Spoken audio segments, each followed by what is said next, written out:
Red India TV, हर खबर सच्चाई की। राळेगावात शेतकऱ्यांचा आवाज बुलंद। राष्ट्रवादी काँग्रेस शरद पवार गट तर्फे तहसीलदारांना निवेदन, सीसीआय मार्फत कापूस खरेदी तातडीने सुरू करा। कापसाला न्यायदर मिळाला पाहिजे या ठाम भूमिकेतून राष्ट्रवादी काँग्रेस पार्टी शरद पवार गटाच्या वतीने आज राळेगाव येथे तहसीलदारांना निवेदन देण्यात आले।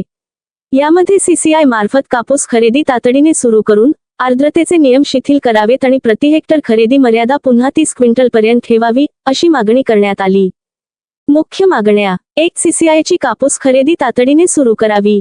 2. आर्द्रतेची मर्यादा 16% पर्यंत शिथिल करावी। 3. प्रति हेक्टर खरेदी मर्यादा 14 क्विंटलवरून पुन्हा 30 क्विंटल पर्यंत वाढवावी। शेतकरी बांधवांनी सांगितले की यंदा परिसरातील बहुतेक शेतकऱ्यांनी कापूस पीक घेतले असले तरी खाजगी व्यापारी अत्यंत कमी दराने खरेदी करत आहेत, त्यामुळे शेतकऱ्यांना मोठा तोटा सहन करावा लागत आहे। याशिवाय सीसीआयची सरकारी दराने खरेदी अद्याप सुरू न झाल्याने शेतकऱ्यांमध्ये चिंता आणि आर्थिक अडचणी वाढल्या आहेत।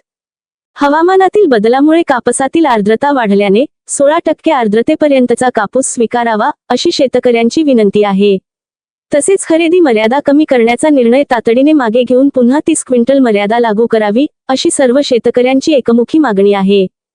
निवेदन देताना तालुक्यातील शेकडो शेतकरी उपस्थित होते।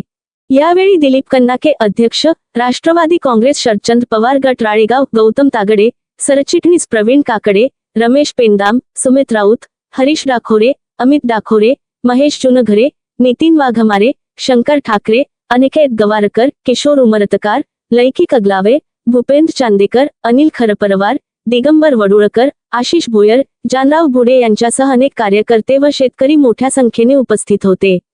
विदर्भ उपसंपादक विनोद माहुरे सह विदर्भ सहसंपादक रवींद्र राऊत।